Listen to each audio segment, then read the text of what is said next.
Coming to the point, reservation హటావో ఆందోళన ఒక సోషల్ మీడియాలో ఉద్యమం కొనసాగుతుంది. ఏ ఉద్యమం ఎటు మలుచుకుంటుందో కూడా మన చేతిలో లేదు. ఎందుకంటే కాక్రోజ్ అని స్థాపించినప్పుడు చాలామంది కూడా ఇది ఆన్లైన్, వీళ్ళు రోడ్డు మీదకి రారు, ఏం కాదులే అన్నట్టు ఒక కామెడీగా తీసుకున్నారు. అది ఏకంగా కేంద్రాన్ని కదిలించే పరిస్థితికి వచ్చింది. ప్రస్తుతానికైతే మాత్రం ఈ హటావో ఆందోళన చేస్తున్న ఒక డిమాండ్ రిజర్వేషన్లను రద్దు చేయాలనేది. రెడ్డి జాగృతి మాధవరెడ్డి ఎట్లా చూస్తున్నారు? రిజర్వేషన్లు ఇచ్చేటప్పుడు ఆర్థికంగా, రాజకీయంగా, సామాజికంగా వెనుకబాటు ఉన్నటువంటి వ్యక్తులకు రిజర్వేషన్లు ఇవ్వడం జరిగింది. ఇప్పుడు భారతదేశం ఇంకా అభివృద్ధి చెందుతున్న దేశం. ఇంకా చాలా మంది కూడా వెనుకబాటుతనం ఉన్నారు. వెనుకబాటుతనం ఉంది, ఆర్థికంగా వెనుక ఉన్నారు, రాజకీయంగా వెనుక ఉన్నారు. ఎస్ ఉన్నారు, వాస్తవం అది. ఇంకా కాకపోతే రిజర్వేషన్లు ఇవ్వాలి, కానీ రిజర్వేషన్లో సవరణలు జరగాలి. వీళ్ళు ఎందుకు సవరణలు జరగాలి? కావద్దు, కానీ రద్దు కావాల్సిన అవసరం లేదు. రద్దు అనేది ఆ ప్రతిపాదన వచ్చినప్పుడు పూర్తిగా రద్దు అయిందని అంటే మరి కింది స్థాయిలో ఉన్నటువంటి ఆర్థికంగా వెనుకబడి ఉన్నటువంటి వాళ్ళు, రాజకీయంగా వెనుకబడి ఉన్న కులాలు ఎప్పుడు ముందుకు వస్తాయి? మనతో పాటు సమానంగా ఎప్పుడు ఉంటాయి వాళ్ళు? కాబట్టి రద్దు కాదు. కాకపోతే రిజర్వేషన్ వ్యవస్థలో మార్పులు రావాలి. ఇలా ఎందుకు నేను స్పష్టంగా చెప్తున్నా అంటే, ఇలా ప్రభుత్వ పాఠశాల ఒక విద్యార్థి చదువుకుంటాడు, ప్రైవేట్ పాఠశాల ఒక విద్యార్థి చదువుకుంటాడు. ఇదే ఎస్సీ కులానికి చెందిన విద్యార్థి. ప్రైవేట్ పాఠశాల ఉన్నటువంటి ఎస్సీ కులానికి చెందినటువంటి విద్యార్థి మంచి స్కూల్ చదువుతాడు, మంచి సబ్జెక్ట్ తోటి వస్తాడు. అదే ప్రభుత్వ పాఠశాల ఉన్నటువంటి ఎస్సీ విద్యార్థి అక్కడ అరకోరు వసతులుండి తను కాంపిటేటివ్ ఎగ్జామ్కి వస్తారు.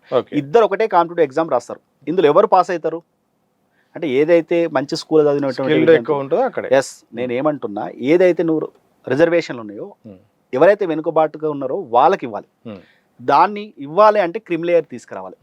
ఇలా రాజకీయ నాయకులు కానీ, కుల సంఘాలు కానీ క్రిమిలేయర్ అనే పదాన్ని వాడతలేరు. ఒకసారి రిజర్వేషన్ ఫలాలు పొందిన వ్యక్తికే మరోసారి వాళ్ళ కుటుంబం ఫలాలు పొందుతా ఉంది. ఇట్లా వాళ్ళ కుటుంబాలు ఈ అవకాశాన్ని తీసుకుంటున్నాయి తప్ప కింది స్థాయి వాడికి అవకాశం రావట్లేదు.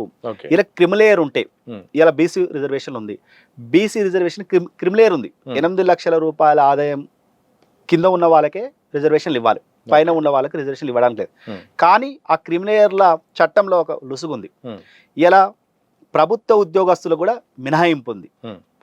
ఎవరైతే భూమి నుంచి ఆదాయం అంటే, నాకు 20 ఎకరాలు ఉన్నా, 30 ఎకరాలు ఉన్నా, బీసీ వ్యక్తికి 20 ఎకరాలు 30 ఎకరాలు ఉన్నా, ఆ వ్యవసాయం నుంచి వచ్చే ఆదాయాన్ని లెక్కలకు తీసుకోరండి.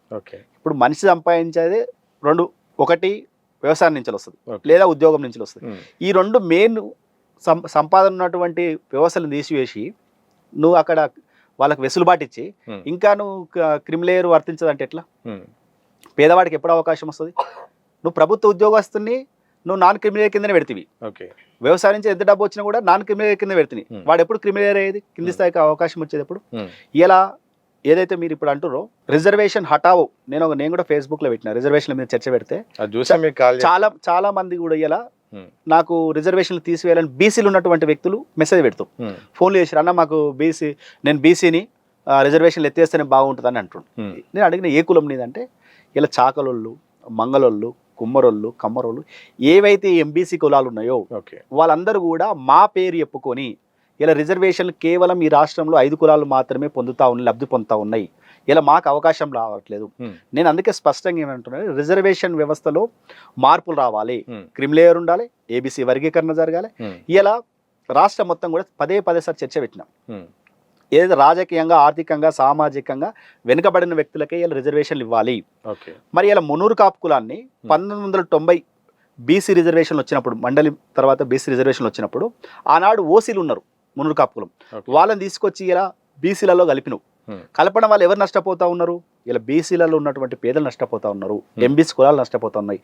ఇలా ఏవైతే మునూరు కాపు కులంలో రాజకీయంగా, ఆర్థికంగా, సామాజికంగా కూడా వాళ్ళు డెవలప్ అయిన వాళ్ళు, వాళ్ళకి ఎందుకు రిజర్వేషన్ నా క్వశ్చన్ స్టేట్. ఇంకోటి, ఇలా చాలా మంది కూడా ఫేస్బుక్లలో చూస్తూ ఉన్నా, కుల వివక్ష పోవాలంటారు. ఇలా రిజర్వేషన్లు ఎత్తివేయాలంటే అంతే కదండి. మందకృష్ణ మాదిగా అంటున్నారు, చాలా మంది కూడా అంటున్నారు ఏంటంటే, కుల వ్యవస్థను రద్దు చేస్తే మాకు రిజర్వేషన్లు అవసరం లేదు, అందరం మేము సమానంగా ఉంటాం కదా, ఈ వివక్ష కారణంగానే కదా మాకు ఈ రిజర్వేషన్లతో వచ్చింది. ఇలా రిజర్వేషన్లు ఇచ్చింది ఓన్లీ కుల వ్యవస్థ కాదు, ఆర్థిక వ్యవస్థ, రాజకీయ వ్యవస్థ అన్ని కలుపుకొని రిజర్వేషన్లు ఇచ్చారు. ఇలా కులాల అందరు కులాలు తీసేయాలని మీరు చెప్తా ఉన్నారు. ఇలా 70 సంవత్సరాల నుంచి వెళ్ళి ఎస్సీలు రిజర్వేషన్ తీసుకుంటారు. ఎస్సీలలో ఉన్నటువంటి మాలలు, మాదిగలు, బుడగజంగాలు, ఇంకా ఎస్సీ సబ్ కులాలు ఉంటాయి. ఒకరికి సంబంధాలు ఇచ్చుకుంటారా?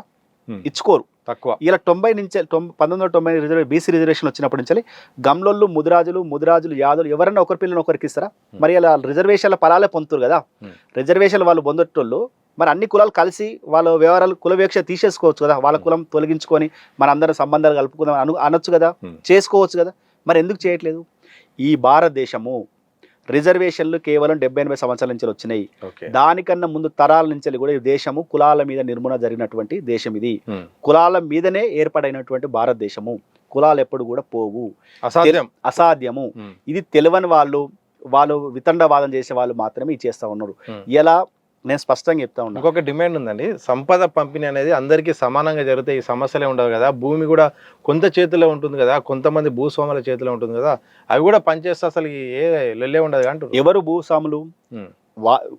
ఒక్క ఊరికి 4 ఊర్లు కలిపి ఒక ఆయన భూస్వామి ఉంటుండొచ్చు, మిగతా వాళ్ళందరి దగ్గర కూడా సమానం.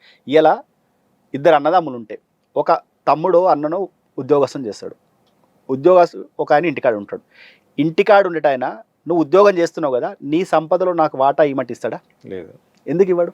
మరి సొంత అన్నదమ్ములే కదా. ఇలా నువ్వు కష్టపడకుండా, నువ్వు ఏ వ్యాపారం చేయకుండా, వ్యవసాయం చేయకుండా చేసే వాళ్ళ దగ్గర భూమి నాకు కావాలంటే, ఇలా భూమి అనేది ఎక్కడికి వెళ్ళి వచ్చింది? రెడ్లకు కానీ, ఓసీలకు కానీ, లేకపోతే భూమి ఉన్న ఎవరైతే భూమి కొంతమంది దగ్గర ఉందని చెప్తారు కదా, వాళ్ళందరికి భూములు ఎట్లా వచ్చినాయి? 1956లో భూ వ్యవస్థ వచ్చింది. అంతకన్నా ముందు మన దగ్గర నిజాం పరిపాలన చేసిండు. నిజాం దగ్గర ఎవరైతే పని చేసిరో, నిజాం దగ్గర ఎవరైతే వ్యవసాయం చేసిరో, నిజాం దగ్గర ఎవరైతే వ్యవసాయం ఉన్నారో వాళ్ళందరూ కూడా నిజాం పరిపాలన పోయినాక వాళ్ళకి భూములు ఇచ్చిపోయారు. ఇలా నేను వ్యవసాయం చేసిన అనుకో, నాకు 50 ఎకరాలు 20 ఎకరాలు 10 ఎకరాలు నాకు పశువులు ఉంటే నేను ఇంత దూరం మేసేంత, ఒక 10 ఎకరాల దూరం వేసి ఇదంతా ఎవరు మేపుకుంటారు అంటే పలానా వ్యక్తి, ఆయనకు పశువులు ఉండే ఇగో ఈయన దాకా మేపుకుంటుండు అన్నాడు. అట్లా అవన్నీ కూడా 1956 తర్వాత ఈడ మేపుకుంటుండు కాబట్టి నీదే భూమి. నేను ఇలా రెడ్లు అన్నట్టు అందరూ కూడా వ్యవసాయం చేశారు కాబట్టి, భూమి మీద బతికినాం కాబట్టి భూమి మాకుంది. ఆయన భూమికి ధర విలువ లేదు, కేవలం భూమి మాత్రమే ఉంది. మాకు పశు సంపద ఉంది కాబట్టి భూమి ఉంది. ఇలా మీకు ఒక ఉదాహరణ చెప్తాం. ఇక్కడ హైదరాబాద్కు కూటవేటు దూరంలో బోడుప్పల్ అనే ఒక ఊరు ఉంటుంది. బోడుప్పల్ ఫిర్యాదు కూడా ఉంటుంది మీ ఊరు సైడ్. ఇక్కడ బోడుప్పల్ల మాలలు, ఆనాడు మాలలు మొత్తం కూడా వ్యవసాయం చేశారు. మాలలు నిజాం కింద ఉన్నారు. ఇలా మాలలకు 100 ఎకరాలు వాళ్ళకుంది. మరి 100 ఎకరాల మాలలకు ఒక బోడుప్పల మాలలను తీసుకొని రాష్ట్రం మొత్తం ఉన్నటువంటి మాలలకు భూమి ఉంది కదా, వాళ్ళకి ఎందుకు రిజర్వేషన్ అడుగుతామా? వాళ్ళ సంపద అందరికి వంచాలంటావా? ఇలా సొంత అన్నదమ్ములే ఆర్థికంగా ఒక అన్ననో తమ్ముడు ఉంటే మిగతా వానికి ఇవ్వట్లేదు. అలాంటప్పుడు ఎవరు సంపాదించుకున్న ఆస్తులు వంచాలి? ఇదంతా కూడా అనవసర చర్చ, వితండవాదం. కష్టపడి సంపాదించుకోవాలి, ఆలోచన చేయాలి. కాకపోతే ఎట్లా రిజర్వేషన్ చేయాలి, పేదవాడిని ఎట్లా ఆర్థికంగా ముందుకు తీసుకుపోవాలి, పేదవాడిని ఎట్లా మనం ముందుకు తీసుకురావాలి, పేదవానికి ఏ విధంగా మనం చేయూతనివ్వాలని ప్రభుత్వ సంక్షేమ పథకాలు వాడాలి.